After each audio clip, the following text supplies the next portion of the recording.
আসসালামু আলাইকুম রহমতুল্লাহি ওয়া বারাকাতুহু। বিসমিল্লাহির রহমানির রহিম। আলহামদুলিল্লাহি ওয়া কাফা ওয়া সালামুন আলা ইবাদিহিল্লাযীনা ইসতাফা, আম্মা বা'দ। আউযু বিল্লাহি মিনাশ শাইতানির রাজীম। বিসমিল্লাহির রহমানির রহিম। ইহদিনাস সিরাতাল মুস্তাকিম সিরাতাল্লাযীনা আন'আমতা আলাইহিম গায়রিল মাগদুবি আলাইহিম ওয়ালাদ-দাল্লিন। সাদাকাল্লাহুল আযীম। আজকের আলোচনা গত 3 তারিখ ও 11 তারিখের আলোচনার অংশবিশেষ।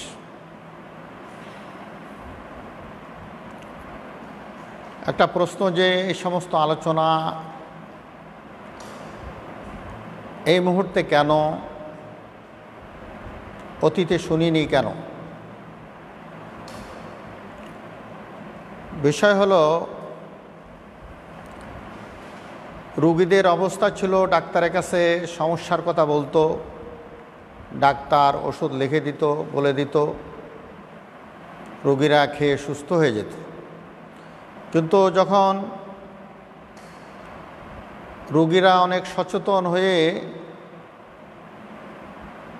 কোন রোগের কি ঔষধ দেওয়া হচ্ছে, সে ঔষধ কোন কোম্পানির ইত্যাদি জানতে শুরু করেছে, ডাক্তাররা বলতে বাধ্য হচ্ছে এই ওষুধ এই কাজের জন্য ইত্যাদি ইত্যাদি। অনুরূপভাবে সারা জীবন উলামায়ে কেরাম সাধারণ মানুষকে দিন বুঝিয়েছে, মাসালা বলেছে, মানুষ জিজ্ঞাসা করেছে, উলামায়ে কেরাম তার উত্তর দিয়েছে। যখন রোগীরা বুঝতে শিখেছে, মুসল্লিরা বুঝতে শিখেছে ইন্টারনেট ইত্যাদি থেকে, এটা সহিহ হাদিস, এটা হাদিস নয় ইত্যাদি ইত্যাদি, তখন উলামায়ে কেরাম বলতে বাধ্য হচ্ছে এই সমস্ত বিষয়গুলি। তারই ধারাবাহিকতায় আমারও কিছু আলোচনা। প্রশ্ন আজকে, কোরআনে পাক, হাদিস শরীফ আমাদের মধ্যে বিদ্যমান, আমাদের নাগালেই রয়েছে। হাদিস শরীফ, কোরআনে পাক যথাযথই আমরা খুঁজে পাচ্ছি। তারপরে আবার ইজতিহাদ কেন? তারপরে আবার তাকলিদ কেন? তারপরে আবার ইমাম মানতে হবে কেন? তাই আজকের আলোচনায় আমি বলবো, কথাটি বাস্তব। শরীয়তে যে সমস্ত বিষয় কোরআন এবং হাদিসে স্পষ্ট রয়েছে, সে সমস্ত বিষয়ে ইজতিহাদের কোনো প্রয়োজন নেই, ইমামের অনুকরণের কোনো প্রয়োজন নেই। আর ইমামরাও সে সমস্ত বিষয়ে ইজতিহাদ করেনি। যেমন কোরআনে পাকে রয়েছে, আউযু বিল্লাহি মিনাশ শাইতানির রাজীম, ইযা কুনতুম ইলাস সালাহ ফাগসিলু বুজুহাকুম, আল-আয়াহ। নামাজের জন্য তোমরা ওযু করো, মুখ ধো, হাত ধো, মাথা মাসে করো, পা ধো। এই ওযু করার বিষয় নিয়ে কোনো ইখতিলাফ নেই, কোনো ইজতিহাদও নেই। মুজতাহিদিন ইকরাম এই সমস্ত বিষয়ে কোনো ইজতিহাদ করেননি। সরাসরি কোরআনে পাকের এই বিধানকে কিতাবে লিখে দিয়েছেন। আমরা হয়তো না বুঝে মনে করি যে এটা মনে হয় তারা ইজতিহাদ করেছেন। না, ইজতিহাদ নয়। হেদায়া কিতাবে অনেক জায়গায় রয়েছে, সাহেবে হেদায়া লিখেছেন, কাউলুহু তাআলা, আল্লাহ তাআলার বাণী। অর্থ, এখানে কোনো মুজতাহিদের কোনো আলোচনা নেই, ইজতিহাদের কোনো বিষয় নয়, সরাসরি কোরআনে পাকেরই বিষয়। কাউলুহু আলাইহিস সালাতু ওয়াস সালাম, অর্থাৎ নবী করিম সাল্লাল্লাহু আলাইহি সাল্লামের হাদিস, এখানে কোনো মুস্তাহিদের ইজতিহাদ নয়। তাই আমার ওস্তাদ মুহতারাম মুফতি সাঈদ শাহ মুদ্দাজিলুল আলীর গবেষণায়, তার ভাষায় বলবো, তিনি বলেন শরীয়তের 80% মাসালা এমন রয়েছে যার মধ্যে কোনো ইজতিহাদ নেই, সরাসরি কোরআনে পাক থেকে, হাদিস শরীফ থেকেই আমরা আমল করে থাকি। অর্থাৎ মুস্তাহিদিন ইকরাম বা উলামা ইকরাম কোরআনে পাক থেকে, হাদিস শরীফ থেকে সরাসরি কিতাবে লিখেছেন, ফিকহের কিতাবে, আমরা সেটাই মেনে থাকি। আরেক কথা বলতে হয়, তাকলিদ ছাড়া তো কোনো উপায় নেই। আমি কোরআনে পাকের অর্থ বুঝি না, হয়তো আমাকে ইমাম আবু হানিফার তাকলিদ করতে হবে, না হলে যে কোরআন শরীফের বাংলা অনুবাদ করেছে, বুখারী শরীফের বাংলা অনুবাদ করেছে, তার তাকলিদ করতে হবে। এটার নামই তাকলিদ। তাকলিদ তো অন্য কিছু নয়। যাই হোক, মুস্তাহিদিন ইকরাম, ফোকায়ে ইকরাম কোরআন এবং হাদিস থেকে সরাসরি লিখেছেন 80% মাসালা, থাকলো কত? 20% মাসালা। 20% মাসালায় আমাদেরকে মুস্তাহিদিন ইকরামের শরণাপন্ন হতে হয়। কেন হতে হয় আমি আলোচনা আসতেছি। প্রথমত হলো কোরআনে পাকের আয়াত শরীফ এবং হাদিস শরীফ যার অর্থ স্পষ্ট, বুঝতে কোনো সমস্যা নেই, কোনো তাআরুজ নেই,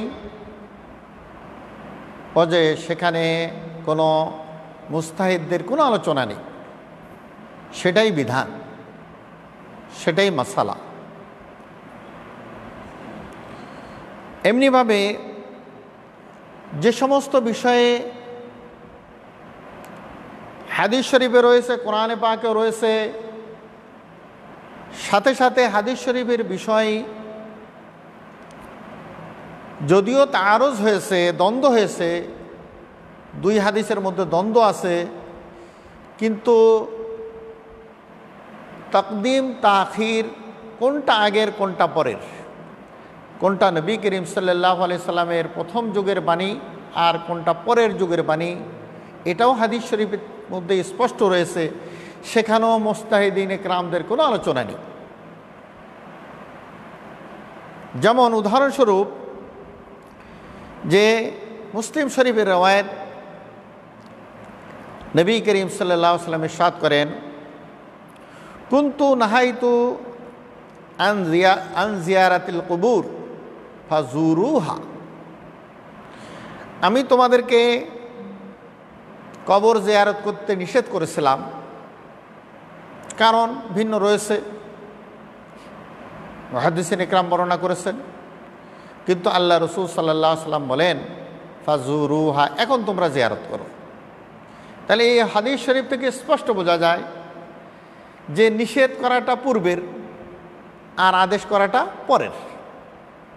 আল্লাহ নবী সাল্লাল্লাহু আলাইহি ওয়াসাল্লাম নিষেধ করেছিলেন, কিন্তু নবী করিম সাল্লাল্লাহু আলাইহি ওয়াসাল্লাম এটাও বলে দিলেন, আমি নিষেধ করেছিলাম, এখন তোমাদেরকে আদেশ করতেছি। অর্থাৎ পূর্বের হাদিস এই হাদিসের দ্বারা মানসুখ হয়ে গেল, তার বিধান রহিত হয়ে গেল। কাজে আগে নিষেধ করেছিলাম, সেই নিষেধাজ্ঞা এখন আর বাকি থাকলো না, এখন তোমরা জিয়ারত করো।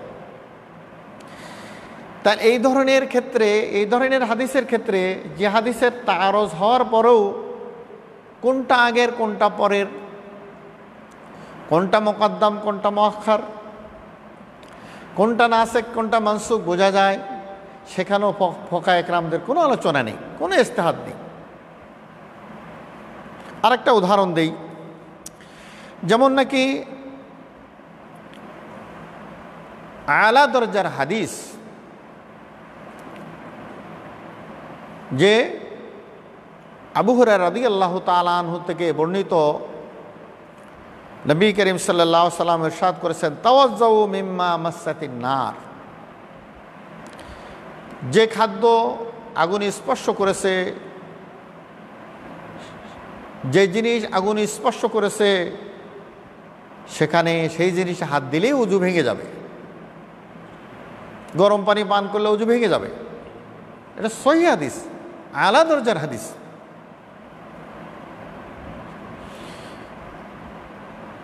এমনিভাবে অজু করে খানা খেয়েছি, অজু ভেঙে যাবে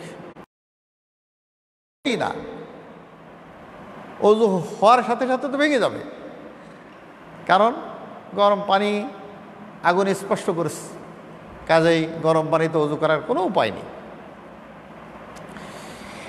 এদিকে দেখা যায় হযরতে জাবের ইবনে আব্দুল্লাহ রাদিয়াল্লাহু তাআলা আনহু থেকে বর্ণিত, আল্লাহ রাসূল জাবের ইবনে আব্দুল্লাহ রাদিয়াল্লাহু তাআলা আনহু বলেন, কানা আখিরুল আমরাইনি তারকাল ওযু মিম্মা মাসাতিন নার, যে নবী করিম সাল্লাল্লাহু আলাইহি সাল্লামের আদেশ, এটা হলো শেষের আদেশ, যে যে জিনিস আগুন স্পর্শ করেছে সে জিনিস খেলে যে ওযু ভেঙে যাবে আর ভাঙবে না, এই না ভাঙার হাদিসটা হলো আখির, পরবর্তীর। তাহলে এর দ্বারা বোঝা গেল পূর্বের হাদিস, যেটা যে হাদিস শরীফের মধ্যে ওযু মানে আগুন স্পর্শ করেছে এই ধরনের জিনিস খাওয়ার দ্বারায়, পান করার দ্বারায় ওযু ভেঙে যায় যে বিধান, সেটা পরবর্তী হাদিসের দ্বারায়, জাবের রাদিয়াল্লাহু তাআলা আনহুর হাদিসের দ্বারায় পূর্বের হাদিস আবু হুরায়রা রাদিয়াল্লাহু তাআলা আনহুর হাদিস মনসুখ হয়ে গেছে, সেই বিধান আর বাকি নেই।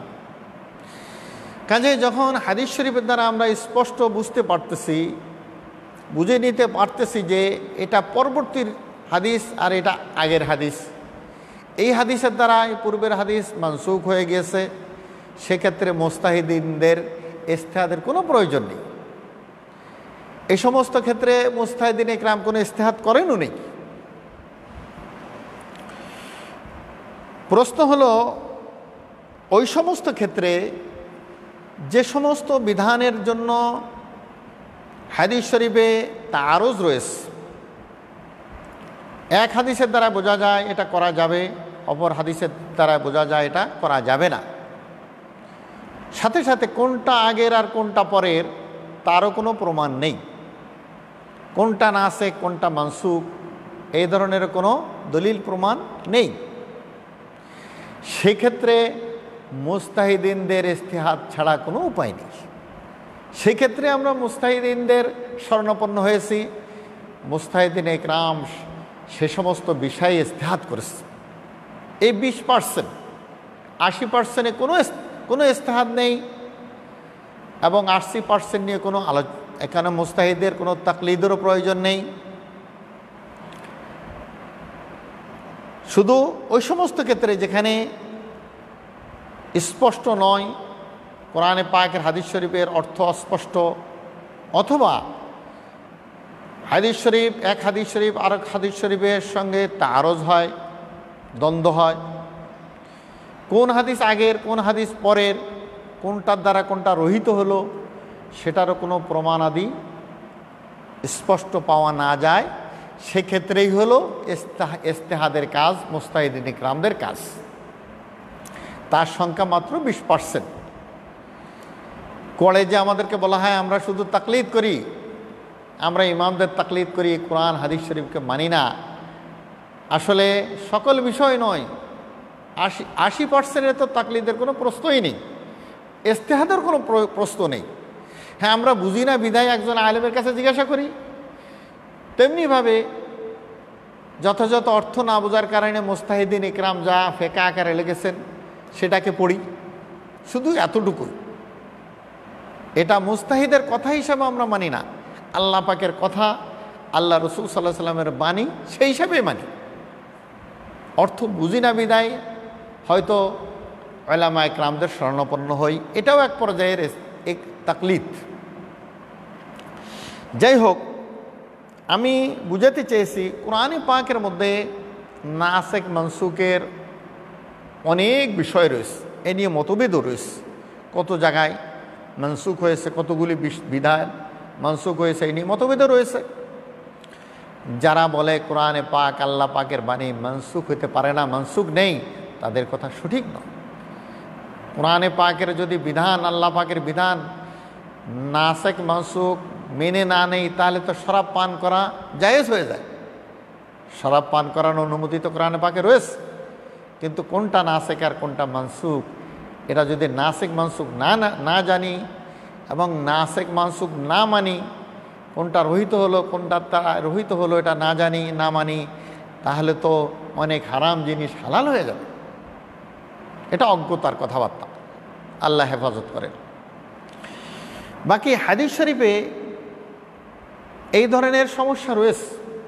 কোরআনে পাকে তো কোনটা কোন আয়াত কোন বিধান কোন আয়াতের দ্বারা মনসুখ হয়েছে এটা বোঝার উপায় রয়েছে। সাহাবায়ে কেরাম এর সমাধান দিয়েছে। কিন্তু সমস্যা হলো হাদিস শরীফে, কোনো হাদিস শরীফের মধ্যে একথা উল্লেখ নেই যে হাদিস এই হাদিসের দ্বারা মনসুখ হয়ে গেছে। সকল মনসুখ হাদিস যেমনিভাবে হাদিস শরীফের কিতাবের মধ্যে রয়েছে, বুখারী মুসলিম সহ সকল হাদিস কিতাবে রয়েছে, নাসেকও রয়েছে মনসুখও রয়েছে। কোনটা নাসেক কোনটা নাসেক এটা হাদিস শরীফে উল্লেখ নেই। সেক্ষেত্রে আমাদের মুস্তাহিদিন ইকরামদের শরণাপন্ন হওয়া ছাড়া কোনো উপায় নেই। এই ধরনের উদাহরণের মধ্যে আমি একটা উদাহরণে আসি। যেমন রাফি আদাইন, নামাজের মধ্যে যে হাত উঠানো, বারবার হাত উঠানো, যেটাকে পরিভাষায় রফি আদাইন বলে। একবার উঠানো নিয়ে তো কোনো বিতর্ক নেই, কিন্তু বারবার উঠানো নিয়ে যে বিতর্ক রয়েছে, তাই রফি আদাইন করার ব্যাপারে আলা দরজার হাদিস রয়েছে, বুখারী শরীফে রয়েছে, দুটো হাদিস শরীফ রয়েছে যে রফি আদাইন করা রাসূল পাক সাল্লাল্লাহু আলাইহি সাল্লাম করেছেন। এটা দুটো হাদিস রয়েছে বা করতে বলেছে। এর পরের স্তরের 5টি হাদিস শরীফ রয়েছে যে হাদিসের মধ্যে নবী করিম সাল্লাল্লাহু আলাইহি সাল্লাম রফি আদাইন করতে নিষেধ করেছে। এই হাদিসগুলো রফি আদাইন যে দুই হাদিসের দ্বারা প্রমাণিত হয় সে পর্যায়ের না হলেও দলিলযোগ্য 5টি হাদিস শরীফ রয়েছে, যে হাদিস শরীফ থেকে এটা প্রমাণিত হয় যে নবী করিম সাল্লাল্লাহু আলাইহি সাল্লামের থেকে রফি আদাইন করা নিষেধ করেছে। এখন প্রশ্ন হলো কোনটা নাসেখ আর কোনটা মনসুখ, কোনটা কোনটার দ্বারাই রহিত হলো? দ্বন্দ্ব তো পাওয়া গেল, কিন্তু কোনটা কোনটার দ্বারা রহিত হলো?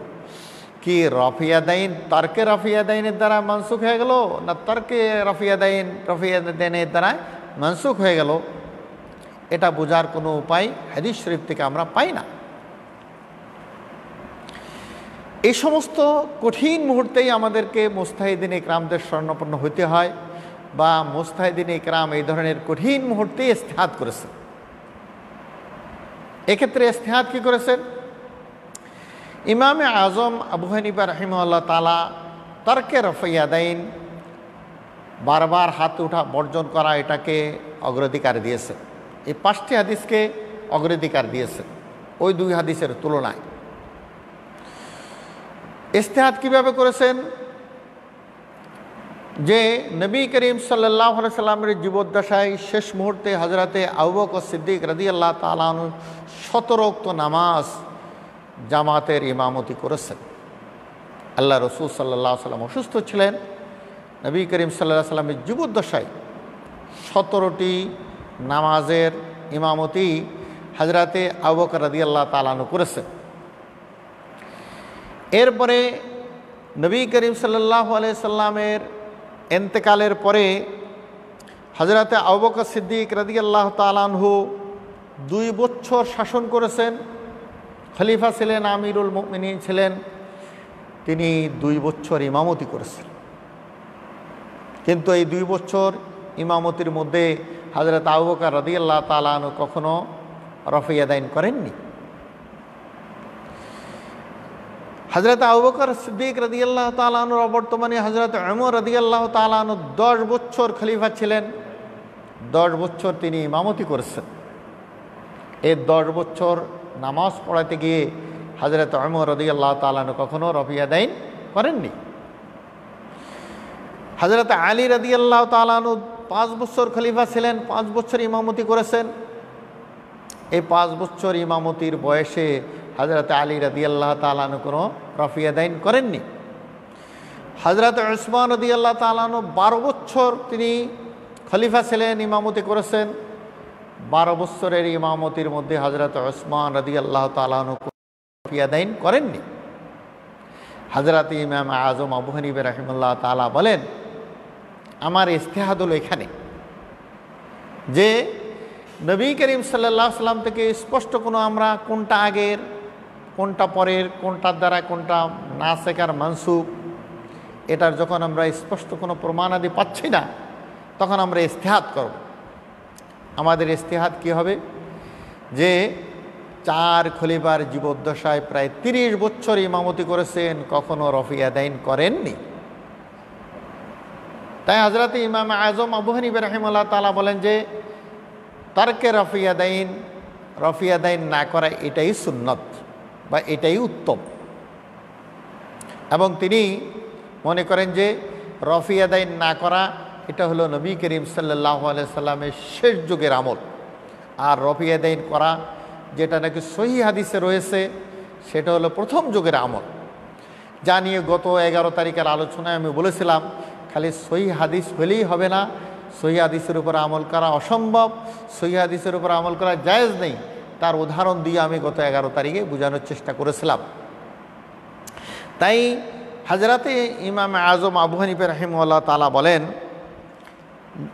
এবং সাথে সাথে অন্য অন্য আইম্মা ইকরামও রয়েছেন, তারা বলেন যে তারকে রফিয়া দাইন না করা এটাই উত্তম, এটাই সুন্নাত।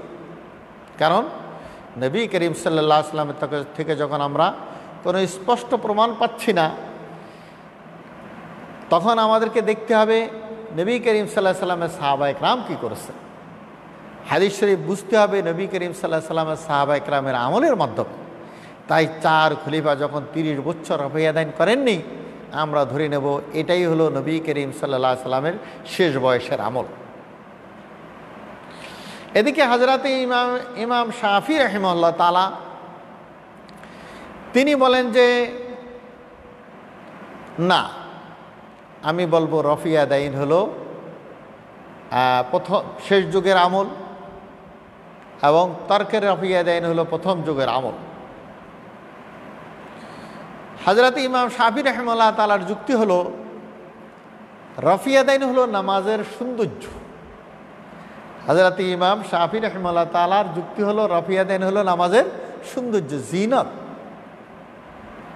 আমরা জানি যখন বাচ্চা মেয়ে সন্তান ছোট থাকে তার গয়না তৈরি করে, গয়না পরায় না, আরও বড় হয় আরও তৈরি করে, পরায় না। কখন পরায়? যখন বড় হয়ে যায় তখন পরায়।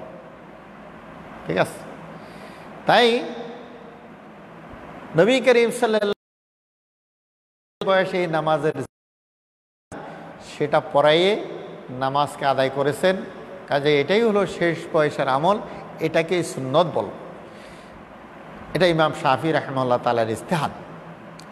এখানে আমাদের একটা কথা স্মরণ রাখতে হবে, মুস্তাহিদিন ইকরাম যে ইজতিহাদ করেছেন প্রত্যেকে কোরআন এবং হাদিস শরীফের আলোকে একটা মূলনীতি উসুল বলা হয়, উসুল নির্ধারণ করেছেন।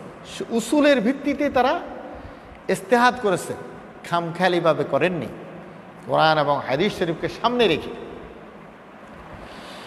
হযরত ইমাম আযম আবু হানিফা রাহিমাহুল্লাহ তাআলার উসুল ছিল যে তিনি দেখতেন নবী করিম সাল্লাল্লাহু আলাইহি সাল্লাম যে হাদিস আমরা বুঝবো সাহাবায়ে কেরামের আমলের মাধ্যমে বুঝবো।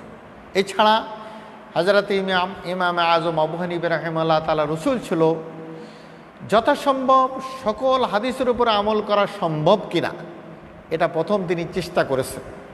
যেমন হাত তোলার ব্যাপারে তিনি সকল হাদিসের উপর আমল করেছেন, যে হাতের আঙ্গুলি মাথা পর্যন্ত উঠে গেল, যেখানে যে হাদিস শরীফের মধ্যে রাফা ইয়াদাইনের সময় হাত মাথা পর্যন্ত উঠাতে হবে তার উপর আমল হয়ে গেল। যে হাদিসের মধ্যে কান পর্যন্ত বলে হাতের বিশেষ আঙ্গুল হলো বৃদ্ধা আঙ্গুল, বৃদ্ধা আঙ্গুল কান পর্যন্ত চলে গেল। যে হাদিস শরীফের মধ্যে ঘাড় পর্যন্ত হাত উঠানোর কথা রয়েছে, তাহলে হাত তো ঘাড় পর্যন্তই উঠলো। বলছে সকল হাদিস আমল করা সম্ভব কিনা। হযরত ইমাম মালিক রাহিমাহুল্লাহ তাআলা মূলনীতি হলো কোরআনে পাক হাদিস শরীফ চর্চা হয়েছে মদিনা শরীফে। মদিনাবাসী হলো কোরআন হাদিসের আসলে ধারক বাহক, নবী করিম সাল্লাল্লাহু আলাইহি সাল্লামের মাধ্যমে তারা পেয়েছে।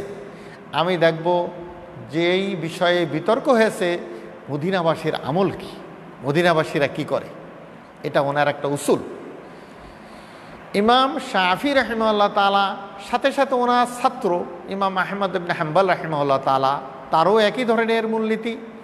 তিনি বলেন যে বিষয়ে বিতর্ক হয়ে যাবে, যেটা নাসেখ মনসুখও নির্ণয় করা যাবে না, তখন সেক্ষেত্রে আমি দেখব সহিহ হাদিস কোনটি, সবচেয়ে সহিহ যেটি সেটাকে আমি গ্রহণ করব। তো হযরত ইমাম শাফি রাহিমাহুল্লাহ তাআলা ওনার মূলনীতিতে দেখেছেন রফিয়া দাইনের হাদিস হলো সবচেয়ে সহিহ।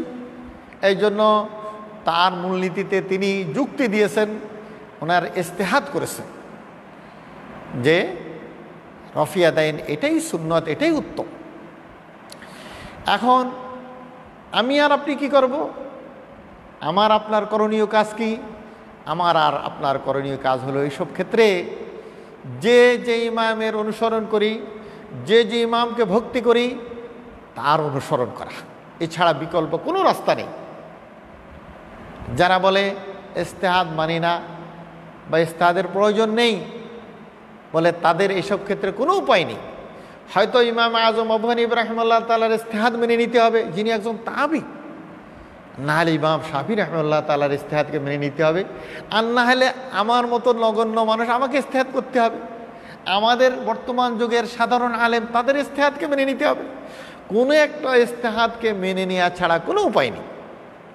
এই সমস্ত মাসালার ক্ষেত্রে কোনো একজনের ইস্তেহাদ, হয়তো নিজে নিজে ইস্তেহাদ করব, গবেষণা করব, আমার আর ইস্তেহাদের কি যোগ্যতা আছে?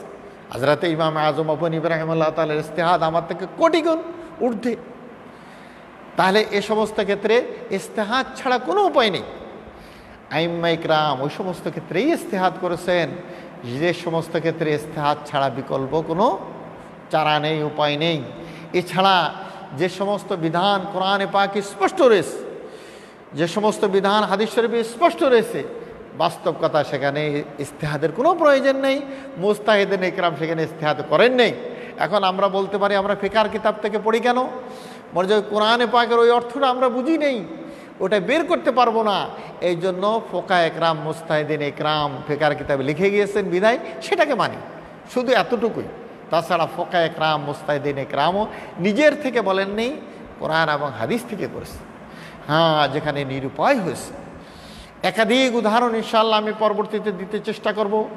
কোরআনে পাকের এমন এমন আয়াত রয়েছে, এমন এমন শব্দ রয়েছে যেটার অর্থ স্পষ্ট, এই অর্থ হতে পারে, ওই অর্থ হতে পারে, সেখানেও ইস্তেহাদ ছাড়া কোনো উপায় নেই। হাদিস শরীফেরও এমন অর্থ, এই অর্থ হতে পারে, ওই অর্থ হতে পারে, নিরুপায় কোনটা আগের কোনটা পরের, কোনটা তাকদিম কোনটা তাখির, কোনটা নাসেখ কোনটা মানসুখ নির্ণয় করার কোনো উপায় নেই। সে সমস্ত ক্ষেত্রেই মুজতাহিদে ইকরাম ইস্তেহাদ করেছে। এজন্য কোরআন এবং হাদিস শরীফ আমাদের মধ্যে বিদ্যমান থাকা সত্ত্বেও আমাদেরকে ইস্তেহাদ ছাড়া, মুজতাহিদদের ইস্তেহাদকে মেনে নেওয়া ছাড়া, আইম্মা ইকরামদেরকে মেনে নেওয়া ছাড়া শরীয়তের উপরে চলার কোনো উপায় নেই। যারা বলে আমরা ইস্তেহাদ মানি না বা আইম্মা ইকরামদের ইস্তেহাদকে আমরা মানি না, কোরআন হাদিস থেকে সরাসরি চলতে চেষ্টা করি, এটা কখনো সম্ভব নয়, এটা কারো পক্ষে সম্ভব নয়। কাজেই যারা বলে থাকেন আসলে তাদেরকে ভুল বুঝাইছে, তাদেরও দোষ নয়। অনেক সাধারণ লোক সরল মনে তাদেরকে বলা হয় সহিহ হাদিস, তারাও মেনে নেয়, সহিহ হাদিসের উপর আমল করো। তাদেরকে এটাও বোঝা হয় সহিহ হাদিসের উপরে আমল করলে ঈমান থাকবে না। যারা জয়ীফ হাদিস মানে তাদের কথা সঠিক নয়, যারা মুজতাহিদের কথা মানে, ইমামদের কথা মানে, তারা তো বেদাত করে, তারা গুমরাহিতে। এই সমস্ত কথাগুলো বলে সরল মনা মানুষদেরকে ভুল বোঝানো হচ্ছে। মূলত যে সমস্ত ক্ষেত্রে ইজতিহাদ ছাড়া কোনো উপায় নাই সেখানে আইম্মা একরাম ইজতিহাদ করেছেন, আমরা সেই ক্ষেত্রে সে সমস্ত ইজতিহাদকে মেনে নিই। আল্লাহ রাব্বুল ইজ্জত বুঝার তৌফিক দান করেন।